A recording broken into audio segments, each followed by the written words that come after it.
ಪ್ರಿಯ ಸ್ನೇಹಿತರೆ, G factor ಚಾನಲ್ನ ಮತ್ತೊಂದು ವಿಡಿಯೋಗೆ ತಮಗೆಲ್ಲರಿಗೂ ಸ್ವಾಗತ. ಸ್ನೇಹಿತರೆ, ನೀವು ಕೆಲವೇ ಕ್ಷಣಗಳ ಸಂತೋಷಕ್ಕಾಗಿ ನಿಮ್ಮ ಸ್ವಂತಕ್ಕೆ ಎಷ್ಟು ದೊಡ್ಡ ನಷ್ಟವನ್ನು ಮಾಡಿಕೊಳ್ಳುತ್ತಿದ್ದೀರಿ ಎಂದು ನಿಮಗೆ ತಿಳಿದಿದೆಯೇ? ಯುವ ವಯಸ್ಸಿಗೆ ಕಾಲಿಟ್ಟ ತಕ್ಷಣ ನಿಮ್ಮ ಅತ್ಯಂತ ದೊಡ್ಡ ಜವಾಬ್ದಾರಿ ಎಂದರೆ ತಂದೆ ತಾಯಂದಿರನ್ನು ನೋಡಿಕೊಳ್ಳುವುದು. ಆದರೆ ನೀವು ಏನು ಮಾಡುತ್ತಿದ್ದೀರಿ? ಕೇವಲ ಕ್ಷಣಿಕ ಸುಖಕ್ಕಾಗಿ ನಿಮ್ಮ ಜೀವನದ ಅತ್ಯಂತ ಮೌಲ್ಯಯುತ ಸಂಪತ್ತನ್ನು ಕೊಳಕು ಚರಂಡಿಗೆ ಎಸೆದು ಹಾಳು ಮಾಡುತ್ತಿದ್ದೀರಿ. ಒಂದು ಮಾತನ್ನು ಯಾವಾಗಲೂ ನೆನಪಿನಲ್ಲಿಡಿ: ಜೂಜಿನಲ್ಲಿ ಸೋತ ಹಣವನ್ನು ನೀವು ಮತ್ತೆ ಗಳಿಸಬಹುದು, ಆದರೆ ಸಮಯ ಒಮ್ಮೆ ಕೈ ಬಿಟ್ಟು ಹೋದರೆ ಅದು ಎಂದಿಗೂ ಹಿಂತಿರುಗಿ ಬರುವುದಿಲ್ಲ. ಪ್ರತಿಯೊಬ್ಬ ವ್ಯಕ್ತಿಯು ಹಸ್ತಮೈಥುನ ಮಾಡಿದ ನಂತರ ತನ್ನಷ್ಟಕ್ಕೆ ತಾನೇ ದೊಡ್ಡ ಭರವಸೆ ನೀಡುತ್ತಾನೆ, ಇಂದಿನಿಂದ ಇದನ್ನು ಮತ್ತೆ ಮಾಡುವುದಿಲ್ಲ ಎಂದು.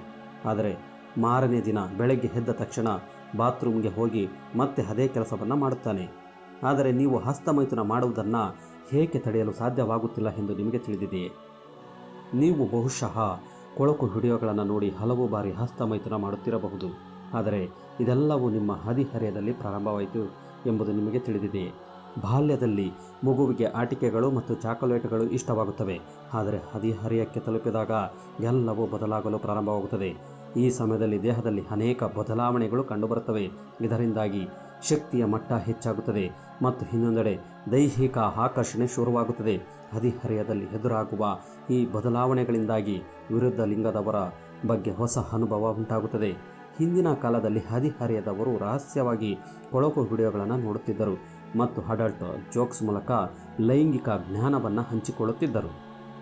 ಅನೇಕ ಬಾರಿ ದೈಹಿಕ ಆಕರ್ಷಣೆಯಿಂದಾಗಿ ಸಣ್ಣ ವಯಸ್ಸಿನಲ್ಲೇ ಹೆಣ್ಣು ಮಕ್ಕಳು ಗರ್ಭಿಣಿಯಾಗುತ್ತಿದ್ದರು. ಹಸ್ತಮೈಥುನ ಎಂಬ ಈ ಅಭ್ಯಾಸವನ್ನು ಬಿಡುವುದು ಹೇಗೆ, ಅಥವಾ ಇದು ಸರಿಯೇ ತಪ್ಪೇ ಎಂದು ನೀವು ಇಂಟರ್ನೆಟ್ನಲ್ಲಿ ಹುಡುಕಿದರೆ ಹಸ್ತಮೈಥುನವು ಒಂದು ನೈಸರ್ಗಿಕ ಕ್ರಿಯೆ ಎಂಬ ಲೇಖನಗಳು ಸಿಗುತ್ತವೆ. ಹದಿಹರೆಯದಲ್ಲಿ ದೇಹವು ಅನೇಕ ಬದಲಾವಣೆಗಳಿಗೆ ಒಳಗಾಗುತ್ತದೆ ಮತ್ತು ಅಪಾರ ಶಕ್ತಿ ಉತ್ಪತ್ತಿಯಾಗುತ್ತದೆ ಎಂಬುದು ನಿಜ. ಆದರೆ ಈ ಶಕ್ತಿಯನ್ನು ಹಸ್ತಮೈಥುನದ ಮೂಲಕ ವ್ಯರ್ಥ ಮಾಡುವ ಬದಲು ಯಾವುದಾದರೂ ಹೊಸ ಮತ್ತು ಒಳ್ಳೆಯ ಕೆಲಸಕ್ಕೆ ಬಳಸಿದರೆ ಇತರರಿಗೆ ಅಸಾಧ್ಯವೆನಿಸುವ ಸಾಧನೆಯನ್ನು ನೀವು ಮಾಡಬಹುದು.